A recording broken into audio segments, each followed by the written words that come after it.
அனைவருக்கும் வணக்கம். இது நம்ம சேனல் க்ரோ எக்ஸ்பர்ட். இன்னைக்கான நாளை நம்ம என்ன பார்க்க போறோம் அப்படின்னா, சப்ஸ்கிரைபர்ஸ் ஆகிய நீங்கள் கேட்ட கொஸ்டின்ஸ்க்கான பதில் தான் பார்க்க போறோம். சில ஸ்டாக்ஸ் அனலைஸ் பண்ணி போட சொல்லியிருந்தீங்க, பட் அது கொஞ்சம் லிஸ்ட் பெருசா இருந்ததுனால குயிக்கான இன்சைட்ஸ் அபவுட்ஸ் அந்த ஸ்டாக்ஸ் கொடுத்துடலாம் அப்படின்னு சொல்லிட்டு நினைச்சேன். அண்ட் சப்ஸ்கிரைபர் பிக்ஸ்ன்னு சொல்லிட்டு ஒரு சீரீஸ் ஆஃப் எபிசோடு ட்ரை பண்ணலாம் அப்படின்னு ஆரம்பிச்சிருக்கேன்.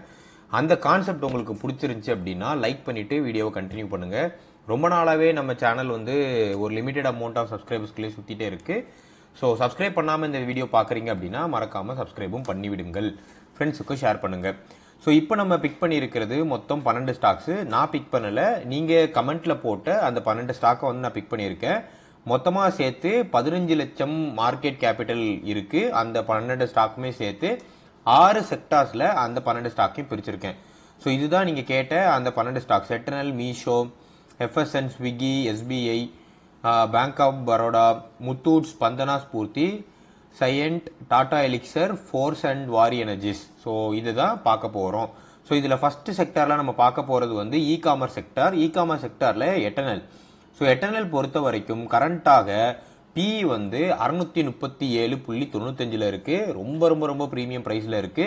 இது வெல் லெஃப்ட். வெறும் பிஇ பாயிண்ட் ஆஃப் வியூல மட்டும் இதுக்குள்ள இப்போதைக்கு என்ட்ராக வேணாம்னு சொல்லல. From growth point of view பாத்தீங்கன்னா பிளிங்கிட் ஆக்சுவலா கொஞ்சம் அபரிவிதமா பெர்ஃபார்ம் பண்ணுதுன்னு தான் சொல்லணும்.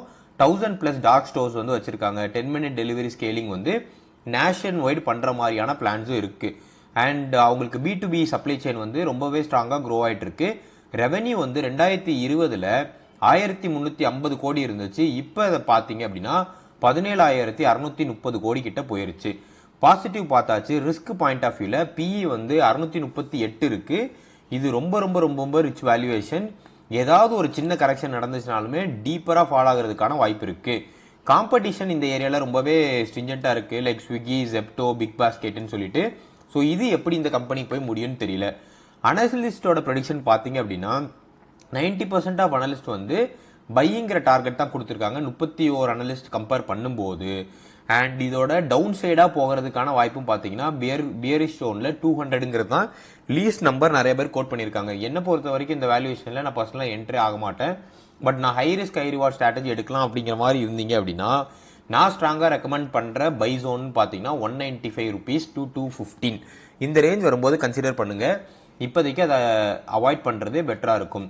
செகண்ட் நம்ம பார்க்க போற ஸ்டாக் என்ன அப்படின்னா மீஷோ. ஸோ மீஷோ பொறுத்த வரைக்கும் பிஇ என்னங்கிறது பெருசா ப்ரெடிக்ட் பண்ண முடியல. ஏன்னா கண்டினியூஸா லாஸ் மேக் பண்ணிட்டு இருக்காங்க. பிரைஸ் டு புக் பொறுத்த வரைக்கும் 20 டைம்ஸ் ஜாஸ்தியா ட்ரேட் ஆயிட்டு இருக்கு. கரண்டா 199 ரூபாயில ட்ரேட் ஆயிட்டு இருக்கு. மீஷோ பொறுத்த வரைக்கும் குவார்டர் சேல்ஸுமே அடிதான், ஆர்ஓசியுமே அடிதான், நெட் ப்ராஃபிட்டுமே அடிதான். எல்லாமே நெகட்டிவ் தான் இருக்கு இன் டர்ம்ஸ் ஆஃப் புக்ல நீங்க பாத்தீங்க அப்படின்னா. ஸோ என்ன பொறுத்த வரைக்கும் இப்போதைக்கு மீஷோ பக்கம் தலை வைத்து படுக்காம இருப்பதே நல்லது. க்ரோத் பாயிண்ட் ஆஃப் வியூல மீஷோ ஒரு இன்ட்ரெஸ்டிங் ஸ்ட்ராட்டஜி என்னன்னா டயர் 3 டயர் 5 சிட்டிஸை கவர் பண்றாங்க. லைட் வெயிட் அசெட் மாடல் எப்படி எடுத்துட்டு வரலாங்கிற ஒரு எக்ஸ்பெக்டேஷன்ஸுமே இவங்களுக்கு இருக்கு. Zero commissions in terms of expansion. Zero commission எக்ஸ்பென்ஷன்ல உங்களுக்கு ரெவென்யூ ரொம்ப பெருசா இருக்காது. மார்ஜின் ஸ்குவீசிங் நடக்கிறதுக்கான வாய்ப்புகள் ஜாஸ்தியா இருக்கு. Revenue growth quarter on quarter 47% கிட்ட கன்வெர்ட் ஆயிட்டு இருக்கு. லாஸ்ட் டு ப்ராஃபிட் மேக் பண்ணுவாங்க அப்படிங்கிற எக்ஸ்பெக்டேஷன் பெட்டராகவே இருக்கு. பட் இப்போ கரண்டா இவங்க loss making company. Analyst point of வியூல ஃபினான்ஷியல் இயர் 2027ல பிரேக் ஈவன் நடக்குதான்னு பார்த்துட்டு நீங்க என்டர் ஆகிறதே பெட்டராக இருக்கும். அதையும் மீறி நான் என்டர் ஆகலாம் அப்படின்னு நினைக்கிறீங்க அப்படின்னா ரிஸ்க் எடுக்கலாம் நினைத்தீர்கள் என்றால் 150 ரூபாய் இல்ல 160 ரூபாய் வரும்போது கன்சிடர் பண்ணுங்க. இப்போதைக்கு அதுக்குள்ள போக வேண்டாம். ஸோ நம்ம அடுத்து பார்க்க போகிற ஸ்டாக் என்னன்னா எஃப்எஸ்என் இ காமர்ஸ். ஸோ பேசிக்காக இது என்ன அப்படின்னா நைக்கா. ஸோ நைக்கா பொறுத்த வரைக்கும் ரீசன்ட் டைம்ஸில் அவங்க ப்ராஃபிட் நான் எடுத்து பார்த்துருந்தேன். 286% கிட்ட இன்க்ரீஸ் ஆயிருந்துச்சு.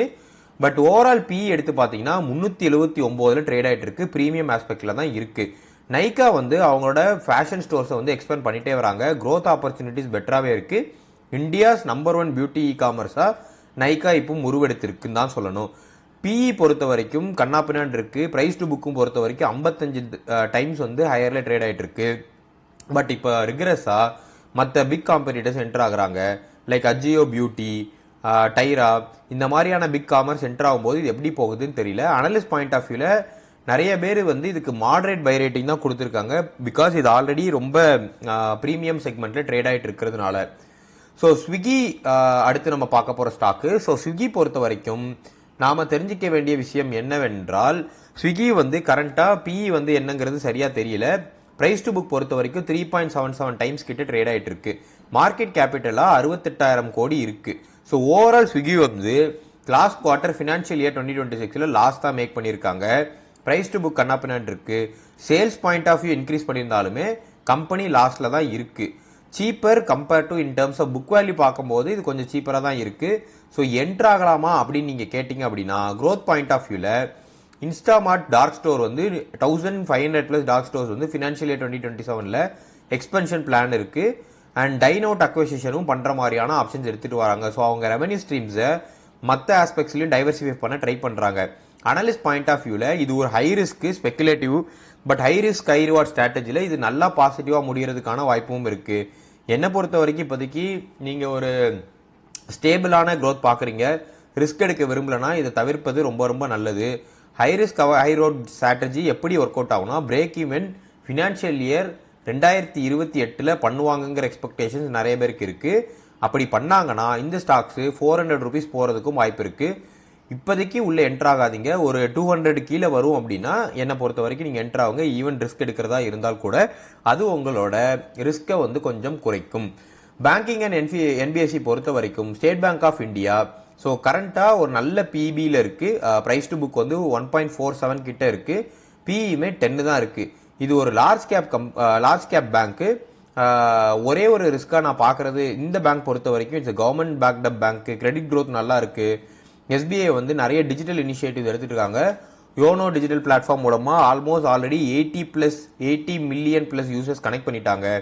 என்பிஏ வந்து இம்ப்ரூவிங்காக இருக்குது. ரிஸ்க் நான் பார்க்குறது என்ன அப்படி இருக்குன்னா, private sector bank public sector bank எல்லாமே கவர்மெண்ட்டோட லெண்டிங்கு, பிரைவேட் செக்டார் மேண்டேட்ஸ் இந்த மாதிரி நிறைய விஷயங்கள்னால அடிபட்டு போகும். புரியுற மாதிரி சொல்லணும் அப்படின்னா, பிரைவேட் செக்டார் பேங்க்கு எஸ்டிஎஃப்சி பேங்க்காரங்க உங்களுக்கு ஒரு 10 தடவையாச்சும் ஒரு நாளைக்கு கால் பண்ணிட்டு லோன் வேணுமா அது வேணுமாம்பாங்க. பிரைவேட் செக்டார் பேங்க் வந்து பப்ளிக் செக்டார் பேங்க் வந்து இந்த மாதிரியான எதுக்கும்லையும் வரவே மாட்டார்கள். பட் இருந்தும் என்னை பொறுத்த வரைக்கும் இது ஒரு அட்ராக்டிவான ப்ரைஸ் இருக்குன்னு தான் நான் ஃபீல் பண்ணுறேன். இது கொஞ்சம் விழுந்துச்சுன்னா கன்சிடர் பண்ணலான் இருக்கேன். அண்ட் என்னை பொறுத்த வரைக்கும் இப்போ இருக்கிற ப்ரைஸுமே ஒரு நல்ல என்ட்ரி ஜோன் தான். நீங்கள் தாராளமாக என்ட்ராகலாம். ஒரு 40 ரூபீஸ் கிட்ட அடிஷ்னலாக இருக்குது நான் டார்கெட் பண்ண ப்ரைஸை விட. 900 வந்துருச்சுன்னா கண்ணை மூடிட்டு என்ட்ரு ஆயிருங்க. அண்ட் செகண்டாக நம்ம பார்க்க போகிற Bank of Baroda. So Bank of Baroda பொறுத்த வரைக்கும் 265 ரூபாயில் ட்ரேட் ஆகிட்டு இருக்கு. பிஇ 6ல் இருக்குது. பிபி பொறுத்த வரைக்கும் 0.83. ஸோ ப்ரைஸ் டு புக் ரொம்பவே அருமையாக இருக்குன்னு தான் சொல்லணும். க்ரோத் பாயிண்ட் ஆஃப் வியூவில் பிபி பிலோவாக இருக்கிறது நமக்கு ஒரு பெட்டரானது. International banking, UK, UAE and USA, NRI clients பிடிக்கிறது இந்த மாதிரியான ஆஸ்பெக்ட்ஸில் மூவ் ஆகிட்டு இருக்காங்க. அவங்களோட லோன் புக்குமே ரொம்ப ப்ராப்பராக க்ரோ ஆகிட்டு இருக்கு. குறிப்பாக எம்எஸ்எம்இ பாயிண்ட் ஆஃப் வியூவில் ரிஸ்க்காக நான் பார்க்குறது வந்து பிஎஸ்சி ஓவர்ஹேங்கு, கவர்மெண்ட்டோட கண்ட்ரோல் போர்டும் பாலிசி டிசிஷனுமே இதை அஃபெக்ட் பண்ணுறதுக்கான வாய்ப்பு இருக்குது. டிஜிட்டலைசேஷன் கம்பேரிட்டிவ்லி இந்த பேங்க்ல ரொம்பவே ஸ்லோவாக இருக்குது. பட் நான் ஸ்ட்ராங்காக ஃபீல் பண்ணுற ஒரு விஷயம் என்னன்னா, இப்போ digital will be the very key in terms of banking segment. ஃபியூச்சரில் இவங்க டிஜிட்டலைசேஷன் எப்படி போகுதுங்கிறத பார்த்துட்டு இதை கன்சிடர் பண்ணிக்கலாம். அனலிஸ்ட் எல்லாருமே இதை பை ஆப்ஷன் தான் ரேட் பண்ணியிருக்காங்க. 350 ரூபீஸ் போகிறதுக்கான வாய்ப்பு இருக்குது. என்ட்ரி சோனா நான் பார்க்குறது 230 to 250 ரூபீஸ். இது என்னோட பர்சனல் ஒப்பீனியன் மட்டுமே. Muthoot finance. So Muthoot finance பொறுத்த வரைக்கும் பிபி ப்ரைஸ் டு புக் 3.38 இருக்குது. பிஇ 12 இருக்குது. குறிப்பாக நீங்கள் என்பிஎஃப்சி பேங்க் செக்டார் பார்க்குறீங்கன்னா ப்ரைஸ் டு புக் பார்க்குறது ரொம்பவே பெட்டராக இருக்கும். Profit 126% year on year increase ஆயிருக்கு. ஓபிஎம் வந்து 81% கிட்ட இருக்குது. ப்ரைஸ் டு புக்குமே ஒரு ரீசனபிளான நம்பரில் தான் இருக்குன்னு சொல்லுவேன். ஒரே ஒரு ஆஸ்பெக்ட்ஸில் நான் இதில் ஹை ரிஸ்க்காக பார்க்குறது எல்லாமே 90% of their product is associated with gold loans. இது வந்து இன்கேஸ் இஃப் கோல்டில் ஏதாவது ஒரு சின்ன பிரச்சனை வருது, இல்லை லீகல் இஷ்யூஸ் வருது, ஆர்பிஐ வந்து ஆல்ரெடி கோல்டு லோனை வந்து ரொம்பவே டைட்டன் பண்ணிட்டு வராங்க. இந்த பர்டிகுலர் ஆஸ்பெக்ட் போச்சு அப்படின்னா இது இந்த ஸ்டாக்குக்கு கொஞ்சம் டைட்டாக போகிறதுக்கான வாய்ப்பு இருக்குது. ஸோ அனலிஸ்ட் எல்லாருமே இப்போதைக்கு இதுக்கு பை ரேட்டிங் தான் கொடுத்துருக்காங்க. ஏன்னா கோல்டோட ரேட்டு கண்ணாப்பின்னு இன்க்ரீஸ் ஆகிட்டு இருக்கிறதுனால நியர் டைமில் ஒரு 4000 ரூபீஸ் கிட்ட போகிறதுக்கான வாய்ப்பு இருக்குது. பட் இப்போதைக்கு இது வந்து கொஞ்சம் காஸ்ட்லியாக நான் பார்க்குறேன். ஒரு 3000 ரூபீஸ் வருது அந்த டைமில் நீங்கள் என்ட்ரு ஆனீங்கன்னா பெட்டராக இருக்கும். இல்லை நான் கொஞ்சம் அக்யூமுலேட் பண்ணலான் இருக்கேன், என்கிட்ட ஆல்ரெடி இது வந்து கொஞ்சம் ஸ்டாக்ஸ் இருக்குது, ரிஸ்க் எடுக்கலான் இருந்தீங்கன்னா நீங்கள் தாராளமாக என்ட்ரு ஆகலாம். ஸ்பந்தனா ஸ்பூர்த்தி. ஸோ ஸ்பந்தனா ஸ்பூர்த்தி பொறுத்த வரைக்கும் ஹை ரிஸ்க் ஹை ரிவார்ட் ஸ்ட்ராட்டஜியாக நான் இதை பார்க்குறேன். ப்ரைஸ் டு புக் வந்து 1.04 இருக்குது. பிஇ சரியாக ப்ரெடிக்ட் பண்ண முடியல, ஏன்னா கரண்ட்டாக வந்து இது டேர்ன் அரவுண்ட் ஸ்டோரியில் தான் இருக்குது. லாஸ் மேக்கிங்லேருந்து எப்படி டேர்ன் அரவுண்ட் பண்ணுறாங்கங்கிறது நமக்கு தெரிஞ்சதுக்கப்புறம் தான் இதுக்குள்ளே என்ட்ராக முடியும். ஹை ரிஸ்க் ஹை ரிவார்ட் ஸ்ட்ராட்டஜிலே நீங்கள் என்ட்ராலான்னு நினச்சிங்கன்னா 200 ரூபீஸ் கீழே வரும்போது நீங்கள் இதை கன்சிடர் பண்ணிங்கன்னா பெட்டராக இருக்கும். IT and auto sector stock பொறுத்த வரைக்கும் சையன்ட் லிமிடெட், இது ஒரு engineering and technology service company. So இது கரண்ட்டாக இப்போ இருக்கிற ப்ரைஸில் வந்து பிஇ 20 இருக்குது, பிபி வந்து 1.76, குவார்டர் அண்ட் குவார்டர் ப்ராஃபிட் வந்து நெகட்டிவ், லாஸ்ட் இயர் 59.6% நெகட்டிவ்ல இருக்குது. ப்ரைஸ் டு புக்குமே ரிலேட்டிவ்லி சீப்பராக தான் இருக்குன்னு சொல்லணும். ஸோ ஓவரால் நீங்கள் எடுத்து பார்த்தீங்க அப்படின்னா இதோட க்ரோத் பொறுத்த வரைக்கும் டிஃபென்ஸ் மேனுஃபேக்சரிங் ஸ்கேலிங் பொறுத்து பெட்டராக இருக்குது. Aerospace recovery post covid supply chain வந்து ஃபினான்ஷியல் 2027 நல்லா இருக்குங்கிற எக்ஸ்பெக்டேஷனில் இந்த ஸ்டாக்கும் க்ரோ ஆகிறதுக்கான ஆப்பர்ச்சுனிட்டிஸ் இருக்குது. Utilise like smart grid, EV charging, infra டிமாண்டுமே இந்த ஸ்டாக்குக்கு ஒரு பெட்டரான இதாக இருக்குது. ரிஸ்க் பொறுத்த வரைக்கும் 60% ப்ராஃபிட் ட்ராப் ஆயிருக்கு. யூஎஸ்டி ஐஎன்ஆர் பொறுத்த வரைக்கும் இந்த ஸ்டாக் வந்து ரொம்ப சென்சிட்டிவ். கிளைண்ட் கான்சன்ட்ரேஷன் இந்த கம்பெனியில் ஜாஸ்தி இருக்குது. அதுக்கு அர்த்தம் என்னன்னா இவங்களோட டாப் 10 கிளைண்ட்ஸ் மட்டுமே 50% ஆஃப் இந்த கம்பெனிக்கு ரெவன்யூ கொடுக்குறாங்க. இன்கேஸ் ஏதாவது 1-2 கிளைண்ட் விட்டுட்டு போயிட்டாங்க அப்படின்னா இது வந்து ரொம்ப ரிஸ்காக இருக்கும். ஏரோஸ்பேஸ் ரெக்கவரியோட டைம்லைன் எப்போ நமக்கு தெரியல. அது எல்லாமே கொஞ்சம் ப்ராப்பராக ரெக்கவர் ஆகி வந்தால் மட்டுமே இவங்களோட ப்ரிடாமினன்ட் கஸ்டமராக இருக்கிற போயிங் அது இவங்களுக்கு கொஞ்சம் பெட்டராகவே அமையும். இப்போதைக்கு இந்த ஸ்டாக்கை அவாய்ட் பண்ணுறதே பெட்டராக இருக்கும். நிறைய விஷயம் அன்சர்டனாகவே இருக்குது. டாடா எலக்ஸிஸ் பொறுத்த வரைக்கும் இது ஒரு design and technology service company. Growth point of வியூவில் ஆட்டோமேட்டிவ் சாஃப்ட்வேர் வந்து பிகம் 50% வெஹிக்கிள் காஸ்ட்டாக இருக்குது. EV ecosystem designs, battery management, HMI, ADAS இது எல்லாமே இந்த கம்பெனி பண்ணி கொடுக்குறாங்க. Media and entertainment, OTT platform building out globally, இந்த மாதிரி நிறைய ஆஸ்பெக்ட்ஸில் இந்த கம்பெனி இப்போதைக்கு என்டர் ஆகிட்டு இருக்காங்க. ரிஸ்க் பாயிண்ட் ஆஃப் வியூவில் பிபி ப்ரைஸ் டு புக் வந்து 8.8 டைம்ஸ் கிட்ட இந்த இது ட்ரேட் ஆகிட்டு இருக்கு. ஆர்ஓசிஇ வந்து 30% மேலே சஸ்டெயின் ஆகணும். ஆட்டோமோட்டிவ் கிளைண்ட்ஸ் வந்து டாப் 5 கிளைண்ட்ஸ் மட்டுமே இந்த கம்பெனிக்கு 60% ஆஃப் ரெவன்யூ கொடுக்குறாங்க. இது ஒரு ரிஸ்க்காக நான் பார்க்குறேன். இன்கேஸ் ஏதாவது கிளைண்ட் விட்டுட்டு போயிட்டாங்கன்னா ரெவன்யூ அடி வாங்குறதுக்கான வாய்ப்பு இருக்குது. என்னை பொறுத்த வரைக்கும் இப்போதைக்கு இந்த ஸ்டாக்குள்ள என்ட்ரு ஆக வேண்டாம். ஒரு 3800 ரூபாய் இல்லை 3500 ரூபாய் வரும்போது என்ட்ரானா பெட்டராக இருக்கும். ஃபோர்ஸ் மோட்டார்ஸ் பொறுத்த வரைக்கும் எல்லா நம்பர்ஸுமே ரொம்ப அட்ராக்டிவாக தான் இருக்குன்னு சொல்லணும்.